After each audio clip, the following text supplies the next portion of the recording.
coming up on episode 18 of Creative Writing. I've heard blogging is dead probably every year for the last 10 years. In a noisy room, one of the best ways to stand out is to whisper in someone's ear. I can't go back to sleep, it's almost light. It literally was paying attention to the three people who were reading and making sure that they came back. One by one the stars are disappearing from the horizon. I am so excited to share with you guys this interview with Darren Rowse from Problogger and Digital Photography School. Darren has more than been around the block. He's been blogging for years, and in the interview he actually says that at some point or another, he's had over 40 blogs. Yep, pick your jaw up off the floor. That's a lot of blogs. And so he has learned a ton along the way and really has a great understanding for what it takes to continue to blog year after year as the digital landscape changes and as things shift in the online world. I really loved hearing what he had to say about connecting with audience because, as you guys know, I'm really passionate about authentic platform building and really connecting with your people. I actually have a course going on right now. It's called 31 Days of Going Deeper with Your Peeps. And the graphic has an image of the Easter candy peeps, which I love, by the way. It's all about just what it sounds like, little ways, actionable steps to go deeper with the audience that you currently have, whether that's 5 people or 2,500 people or 10,000 people. I don't know, whatever your audience is. This is all about how to go deeper with them, not on how to grow. This is all about steps that you can take to go deeper with your people. And at least one of the ideas in that series came out of this interview with Darren Rowse. And so if you do sign up to take the course, I'll leave the link in the show notes, which you can find at creativewriting.com/018. So if you sign up for the course, you'll probably find exactly which actionable item comes from this interview with Darren. He tackles the question, is blogging dead? And what do you need to do in order to stay relevant? And also kind of what he does and how he's connected with his people and gone deeper with those people over the years. One of the things that I have to say about Darren is that I was so impressed with how down to earth he is and how incredibly just accessible he was, I guess. And I really enjoyed talking with him and love that he took the time to do that and to personally respond to my request and quickly set up this interview. So I've actually had it sitting on the books for like a month at least as we finished out the summer. I'm really glad that I got a chance to talk with him and pick his brain and just hear some of the tiny, small, surprising things that he did to grow his audience in the very beginning and what things are working for him now. So without further ado, I present to you Darren Rowse of Problogger. On this episode, we are talking with Darren Rowse of Problogger and Digital Photography School. How are you doing today, Darren? I'm very well. Just caffeinated myself, so I'm feeling awake, which Excellent. Is great. Yes, I'm very glad you're feeling awake. It's morning where you are and night where I am, but I'm also caffeinated because I drink coffee all day. So cheers. We can raise the coffee mugs to each other there across the oceans. Well, I'm so glad to talk to you because you have just so much knowledge. I don't even know where to start. I had a hard time coming up with questions because I feel like I could take the interview in so many different ways. But you have been blogging since 2002, which is crazy, and you have done some amazing things and have several blogs. I think I read that you have a Twitter tips blog as well. Is that true? That was one of the probably 40 blogs that I've had over that time. It's not an active one anymore, though. Okay. So do you have like these blogs kind of sitting around on the internet, kind of parked still alive, or do you take them down? Some of them are still alive. I think most of them are still there. The first one I started, I let the domain go. Well, the guy who was hosting it didn't renew it for me, and I'm kind of a bit heartbroken about that because that was where it all began for me. But everything else is still live as far as I know. Did that first blog disappear, or is it stored somewhere, like the It's content? gone. Yeah, It's gone. I mean, the Internet Archive Wayback Machine probably has it all sitting there, so you can go back and have a look on it there. But yeah, unfortunately, it's gone. And as soon as it lapsed, someone had grabbed the domain and put their own thing up there. So all that work, thousands of posts gone. Oh, unfortunately. I can't believe that. I tried to actually switch over. I had a very first blog that was mostly photos. I didn't write anything. It sort of chronicled my life without kids with my husband. And it was probably 3 to 4 years worth of photos and every now and then a story about what we did. And I tried to move it over somewhere else and didn't realize I hadn't fully moved it and I deleted it. Oh, yeah. So I feel the pain of losing so much history and memories and all that. So that happens sometimes, I guess. The internet. It does. That's why we should all be backing up to Evernote. But that's right. Yeah, that's what I've started doing now, just in case. Yeah. Well, like many people, you have gone on a very unexpected journey, I'm sure, coming from the place where you started to where you are now. So I'm going to ask kind of one of those weird go back in time questions. Sure. But if you could now go back and tell yourself then as you're hitting publish on that first post, kind of where it would all go, what would have been most surprising to you about where you are now? I think I would have been just completely amazed. When I started in 2002, it was on a hunch, literally because a friend sent me an email to check out another blog, and I'd never heard the term before. So I clicked the link, and an hour or so later, I'd started a blog on just out of curiosity as to what this new medium was. And so there was no intention of it probably going anywhere beyond the first month, because I never had I didn't have much history in sticking at things to that point. I've got a garage full of sporting equipment that I've used once and gardening equipment I've used once, so I didn't really think that the blog would continue. So even the fact that I was still doing it 13 years later, I think would have amazed me. But the fact that the opportunities that have come out of blogging, I think I would have just, been amazed at. To write a book and ebooks and to be making a living from it, running a conference based off the back of it, and all of the things that have come just, I think, would have amazed me. And I think if I was going to give myself advice, I would have told myself to focus and to get a little bit more organized and take advantage of the opportunities that came quicker. Because it probably took me a couple of years to really fully grasp what the tool was capable of in terms of blogging. Yeah. Well, and it's such an interesting place because I feel like it's still changing as well. And so, as bloggers, we're shaping things ourselves, and then we're kind of going along with where the whole digital world is going. And sometimes we don't have control as much as we'd like, but it really is kind of a changing journey. So walk us a little bit through how you came from that place where you started a blog on a whim to where you are now.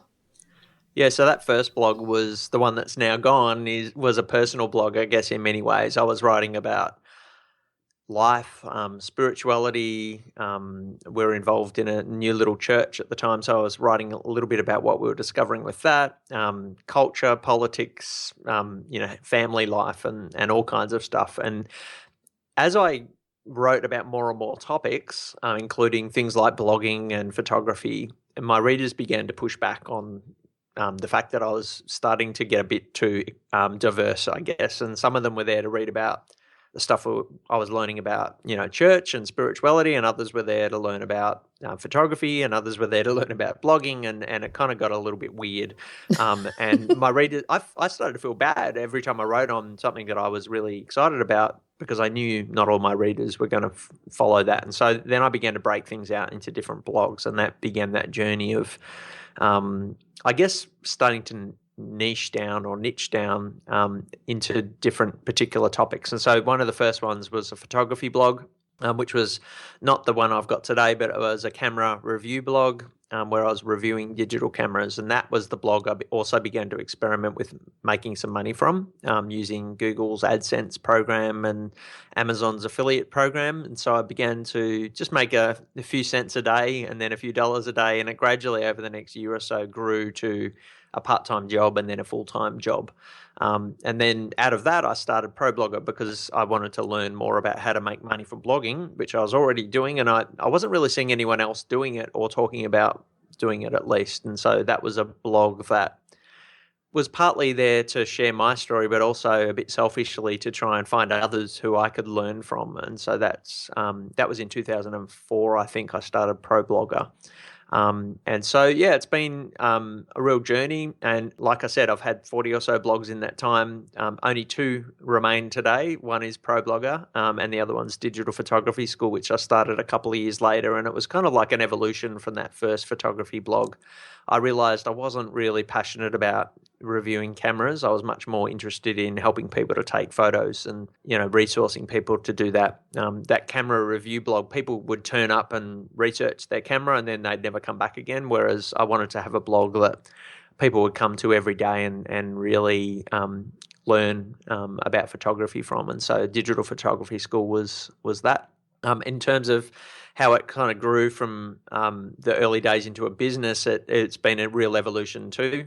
Back in the early days, like I said, it was AdSense and Amazon's affiliate program, both of which I still do today, but gradually was able to diversify the income streams as well and rely less on advertising and start creating my own products to sell through ebooks initially, and more recently courses and printables, and also an event that we run here in Australia for bloggers, for Problogger. So there's probably about 12 different income streams now in the business, which makes it feel a little bit more stable than the early days where things could disappear if I fell out of Google's rankings really quickly.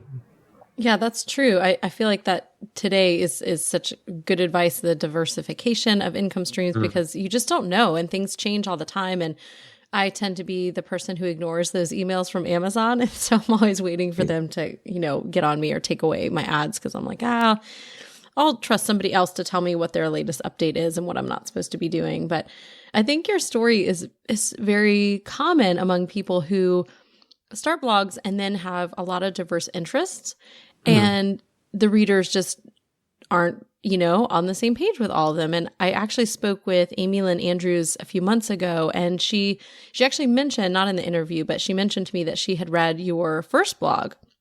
And I think she at the time was doing a blog as a pastor's wife. And so she had read your blog, and she had kind of the same thing, that she started talking about blogging because she got excited about it. And her readers were like, whoa, whoa, whoa, whoa. We're not here for that. We're not writing blogs. We just want to read stuff. So I think that's a really common story I hear from people is, our readers, they go with us to a certain point, but they're not going to have all the same interests necessarily that we do. Not everybody. But I wish they would. I wish I could just, I have a lifestyle blog and I keep being like, why don't you want to hear about these things? And they don't. But well, how do you, after kind of these years of blogging and the way things change and continue to sort of shift, I mean, sometimes quickly, new things come up like Periscope just a couple months ago, and things are always changing. How do you keep up, especially since you have a blog that's kind of blog training? I feel like I would feel that pressure a lot more, but do you have a certain way that you keep up, or are you just kind of always online, or how does that work for you? Look, I think there's been periods where I've done it better than others, and it's one of the challenges is that it's very easy to get a bit complacent and stay in your comfort zone and stop learning. When you've been blogging for 13 years or 10 years, 12 years almost, you can become complacent, and so you just need to keep forcing yourself to be embracing the new technologies and checking out new things, and so.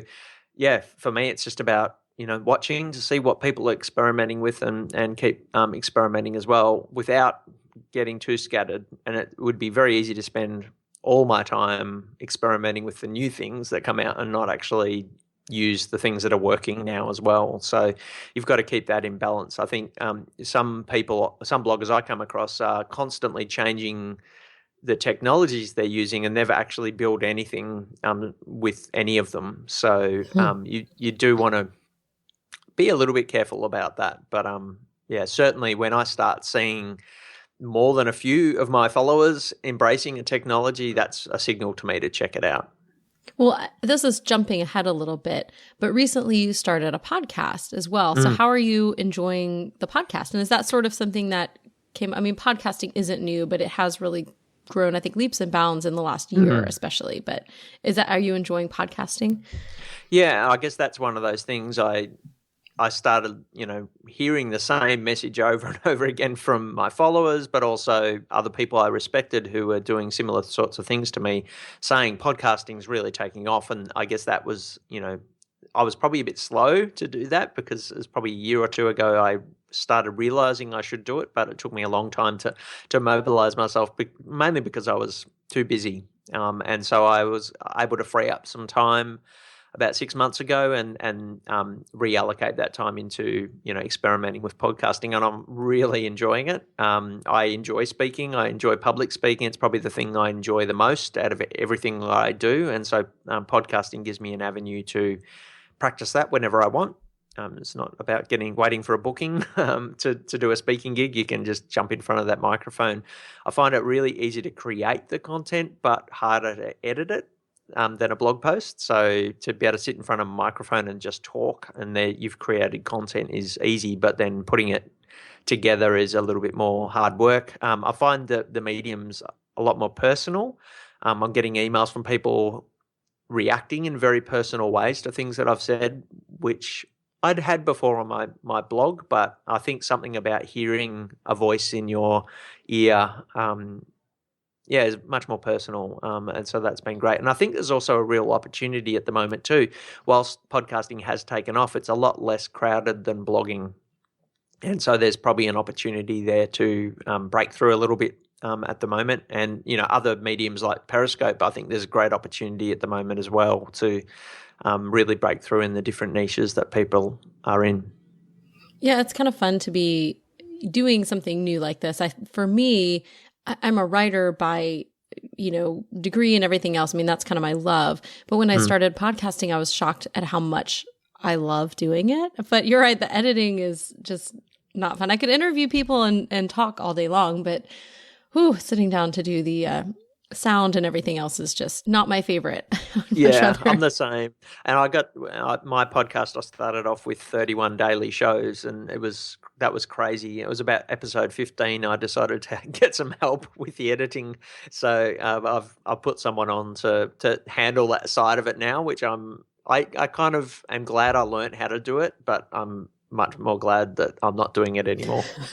Yeah, I totally feel you on that. I feel like it should take just a few minutes. I mean, you talk and then you just push some buttons, but it ends up being, I feel like I think the longest I spent on an interview editing was 4 hours or something, because I guess I'm kind of a control freak, and I kept listening and wanting to, think about, how does this sound to the reader's ear? Is this too much silence here, for a normal conversation? It's kind of like if you're writing dialogue, they always say you can't just copy down literally what people say because it doesn't sound correctly in the reading. And so it's sort of like it doesn't translate. And I feel like the same way that we can have this interview and then you go back and listen, but how does it come across to, someone else who's not a part of the conversation? Yeah, for sure. Get a little obsessed about that too much. Well, what are some of the tools and practices that started and kind of helped you with your initial growth? Yeah, so the early days, it was interesting. I think the way I grew, particularly in the first few years, in terms of readership numbers, was definitely one-on-one, one by one. My readers came on very slowly, and I think most of the things that I did that brought new readers in were things like visiting other blogs and leaving comments, emailing people who did come and leave comments and emailing them and thanking them for the comments. It sounds very small actions, but it literally was paying attention to the three people who were reading and commenting and making sure that they came back and just doing small things. So I used to teach workshops in my local library to 15 people about digital cameras. And I know some of them came on as readers. So it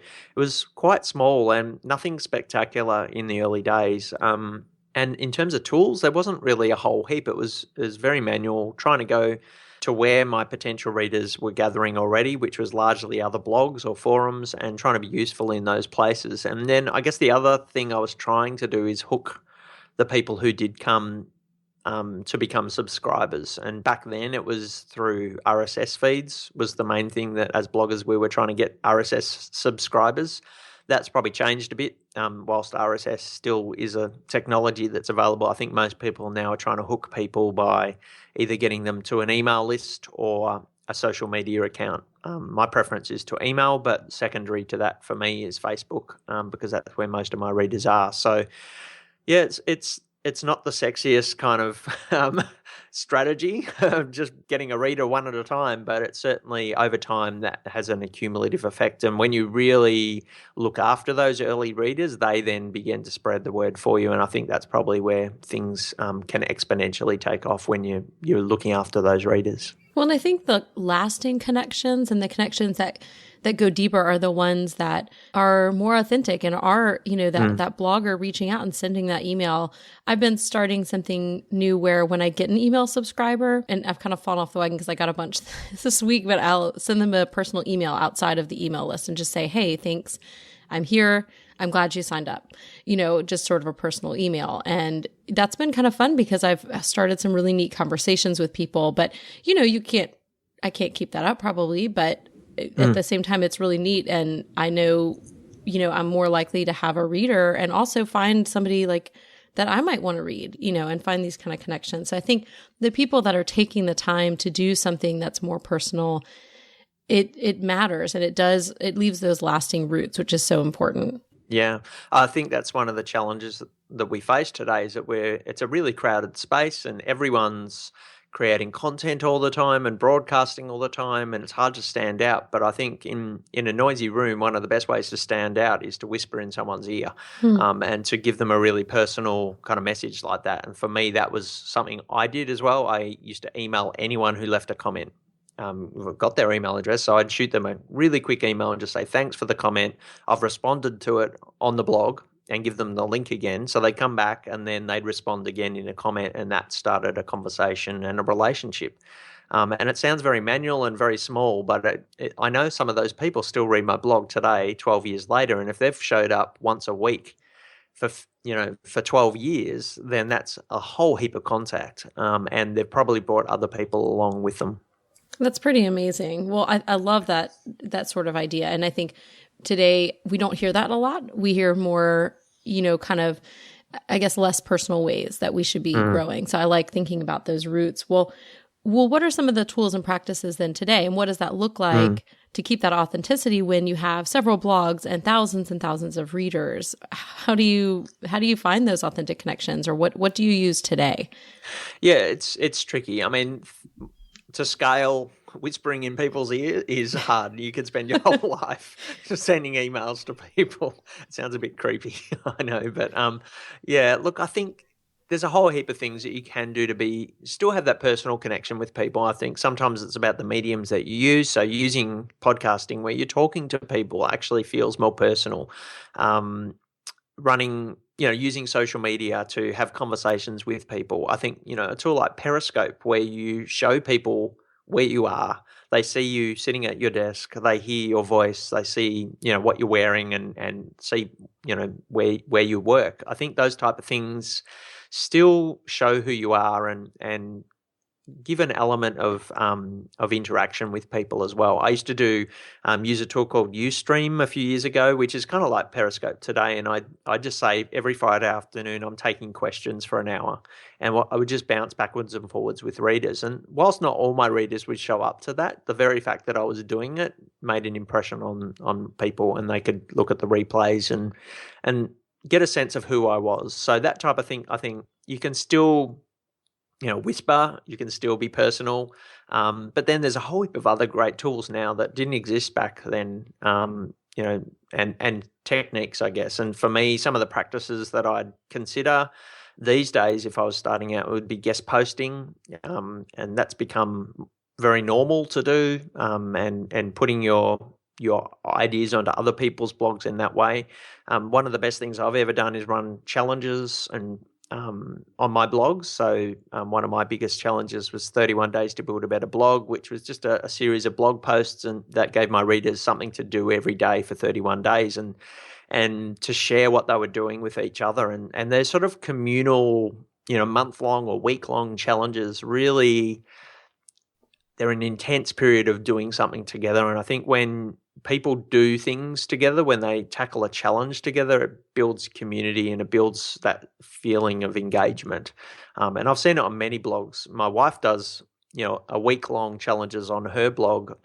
She's a style blogger, and so she says, for this week we're going to wear different colors every day, and then we post our pictures on Instagram, and so everyone posts their picture of them wearing emerald for the day or whatever color it might be, and it gives people a sense of belonging and a sense of connection to the community. So anything like that, I think, is really good at growing your blog. And I think the other thing that I've done over the last few years that's really helped as well is to go back to some of the older content that I've already published that kind of sits away in the archives unseen, and repurposing that and resharing that in new and relevant ways. I think that's something that's certainly helped to bring about some growth to my blog as well, is, giving that older content some second life. And to be honest, that's what I'm doing with the podcast, is giving that older content a second life by representing it and updating it in a new format. Yeah, I followed along with the 31-day series. I think I missed some days, but I mostly followed along and got some great content. I didn't apply every single thing, but I did several things from the challenge, and it was great and really helpful and fun to, I feel like for me, I don't have a lot of time to read. But I do have, because if I'm home and I'm in front of the computer, then I tend to be working. But if I'm, at the gym or in the car or any number of places I'm running around shuffling the kids to or cooking dinner, it's a great time to listen to a podcast. And so I'm able to do that, which I think is what excites me also about that medium, that you can do that I may not have time to go back every single day for 31 days and look at the challenge for the day. But I can listen to it. And so that's been great. And I think that does translate really well in terms of, your content is working really well on the podcast for that. So that's really fun to be able to find ways to use things that you already have. And I'm sure there are tons of readers who are newer who missed, years worth of content. And I know some things have changed, but there are a lot of things that stay true just in general as general practices. So yeah, and I'm a big believer in trying to create as much evergreen kind of content as I can, content that's not going to date. And particularly on our photography site, the bulk of what we do there is content that's as relevant today as it was, 7 years ago when we may have published it, because, concepts of aperture and shutter speed and those sorts of, photographic techniques don't go away. Some of the equipment changes, but that evergreen stuff's always going to be there. So, to repurpose some of that stuff and to reshare that, we reshare those old articles every day on our site, and we never get complaints about the fact that we're resharing it, because it's helping people still today, even if they've read it before. Well, thinking about all these shifts and the things that have changed lately, I don't know who even said this, but last year, or a couple of years ago, people started talking about blogging being dead. But last year, it really got to be where that voice was deafening, especially when Heather Armstrong of Deuce announced that she was making big changes to her blog, because she has been around forever and is really one of the main people that is influential in the blogosphere and has been sort of known. She was one of the first who did blogging professionally and, all those kinds of things. So when she announced she was changing, that was sort of all the people saying blogging is dead. We're like, see, we told you. But I know you recently, she came to your event and spoke, and you had a really great post with her on your site as well that I'll link to in the show notes. But, kind of thinking about this idea of people saying blogging is dead, and thinking about Heather and kind of the fresh things that she had to say, what's sort of your response to that whole idea of blogging being dead? Yeah. I've heard blogging is dead probably every year for the last 10 years. It's usually when either a new medium comes out or some new technology comes out that's going to kill blogging, or someone big quits blogging and then everyone says, see, it's dead. So it's kind of a regular message. What I would say is that blogging has changed and it continues to evolve, as we were talking about before. When I started blogging, blogs didn't have comments. You had to hard code in a plugin or a script or something to make a comment work. And so, the adding of comments changed blogging, and people were like, oh, this has changed, blogging's dead because, now they've got comments. And so every time it's changed, it's evolved, I guess, in some ways. And I can't see blogging's going away. I think it will continue to evolve. Blogs are certainly looking less like the blogs were when I started out. But so too is everything in life. Television's looking different as well, the type of shows that we watch. So I think we just need to keep evolving.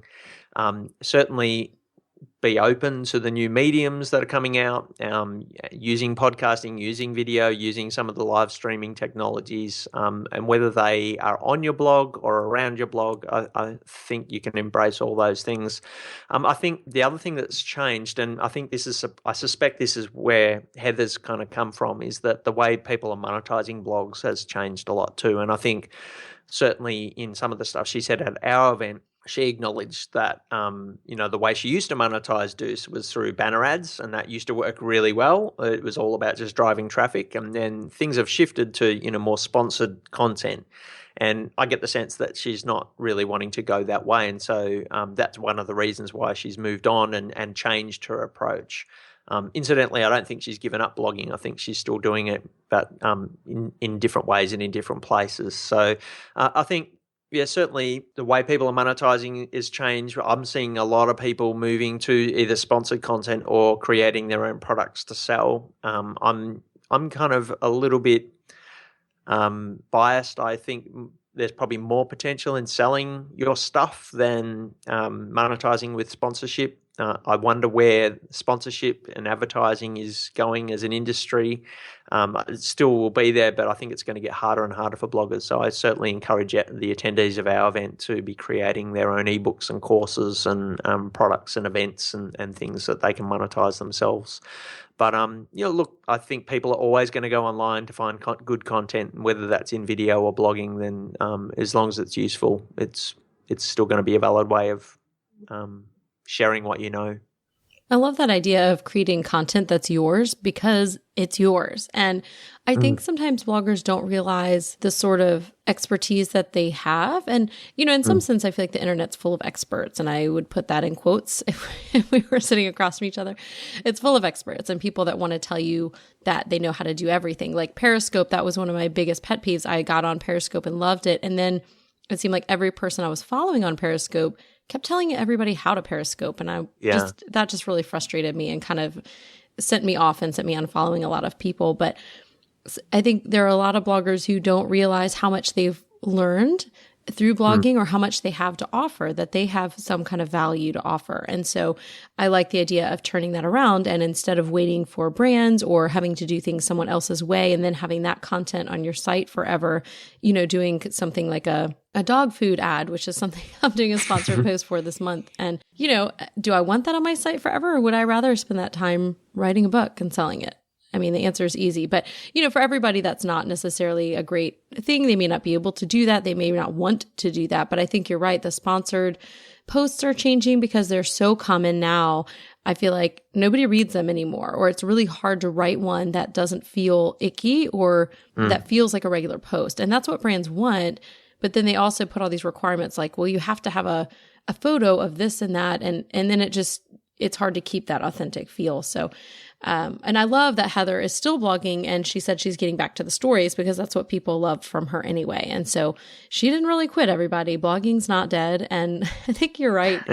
As long as the internet is still a place where people go, there will be blogs, but they may look, I feel like, like you said, the look has changed. I think they look a little more like websites most of the time now, but that's okay. We're getting a little more professional. That doesn't mean you have to have a distance that's professional. Like, I think there's still a lot of personality that you can have in a professional looking site.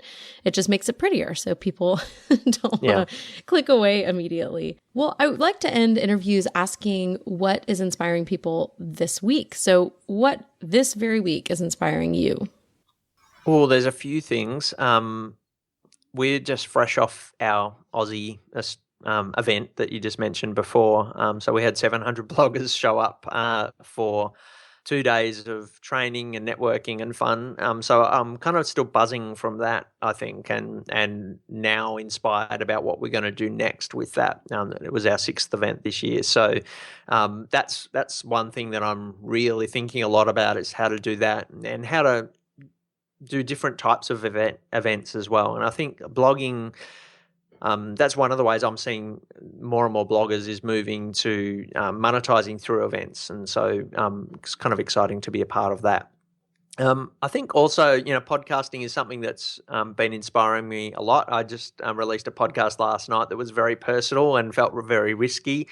So I'm still buzzing a little bit about that. That was about my own health journey. And it kind of felt a bit weird doing that on a podcast about blogging to talk about health, but I think it's something I'm really passionate about. And so I'm really inspired to see how that is reacted to.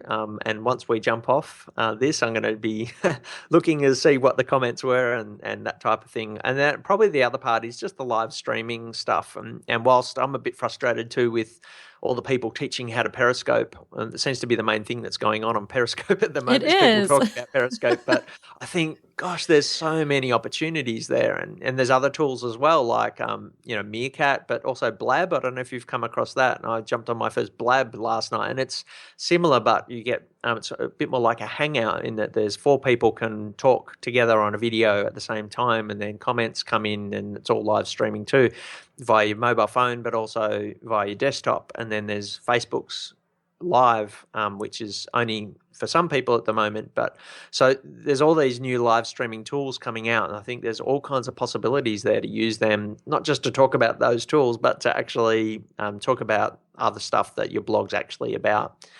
So yeah, that's something that I'm really watching with interest and enjoying some of the experiments that I've been doing with those as well. Yeah, I haven't done Blab yet, but I did. I'm back and forth with the Periscope. I think if I unfollow anyone who's trying to teach me how to Periscope, I'll be okay. But I just I don't know, it just kind of makes me irate. It's just so new. I want it to just be what it is. And, but then, I'm not usually an early adapter. And so I'm the person who comes late to the party. So when I came late to Twitter, or I was on Twitter, but I didn't do anything with it. And I came late to Twitter, and I love Twitter. But all the people who've been on Twitter for years are like, oh, I hate Twitter. It's not like what it was in the beginning. And so I need to not be so cranky about Periscope. Yeah. Well, the interesting thing about Twitter is that in the early days of that, everyone was talking about Twitter. So it was tweeting about Twitter, which was, my gosh. So it's kind of natural, and I think everyone's excited about it, and gradually people get on with doing something useful with it rather than just talking about it.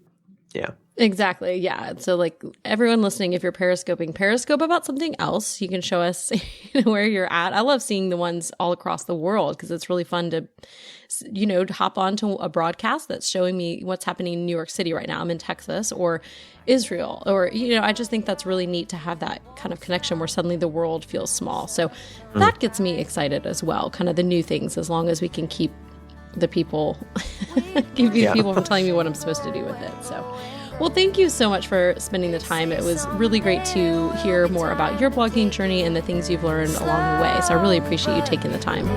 No problem. It's been great to chat with you. And I can see the time is flying, and October's almost over, and the dark nights are closing in again. Finishing up that interview, I really feel so energized to just continue moving forward. No matter what people are saying blogging is dead or not, clearly they've been saying it for a long time, and it's still here. So I don't know about you, but I'm thinking all the time about ways that I can connect in a new way, the ways that I can connect deeper with the people that are already around and find new readers for my blog or new listeners for my podcast, and basically just continue to reach deeper with the audience I have and to reach wider with finding a new audience and new ears to listen and eyes to read. I hope you feel the same way and have some ideas of new technology, new media that you can utilize to strengthen your blog. Or if you're somebody that doesn't even have a blog and you're listening and trying to figure out how you can connect with your audience, whether that's for books or something else, then I hope that some of his ideas can encourage you to do the same in your own medium. A lot of these ideas with authentic platform building, what I find is that they can really translate across the different platforms, whether that's blogging or book writing or something else, that you can take a lot of these ideas and utilize them in different ways that fit whatever it is you're doing in your online space.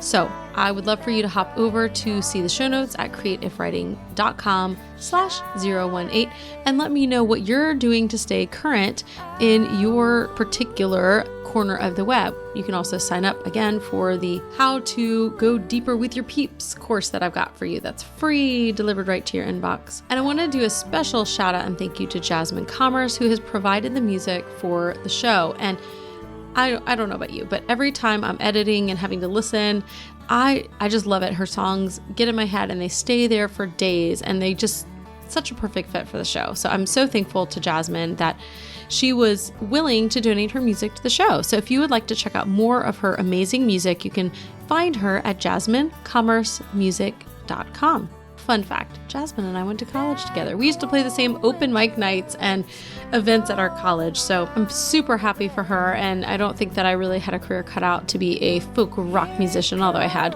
high aspirations and dreams for that until I realized the kind of work that took. But I'm so glad that she is doing it because I love her music, and I'm so glad that she donated it to the show. So thank you, Jasmine, and thank you, Darren, for coming on the show. And I'm just really thankful for every one of you that is listening, that has subscribed, that's downloaded, left reviews, visited the blog, interacted with me. I'm always happy to hear from you guys. You can shoot me an email anytime, kirsten@kirstenoliphant.com. With that being said, I hope that you have an inspired week.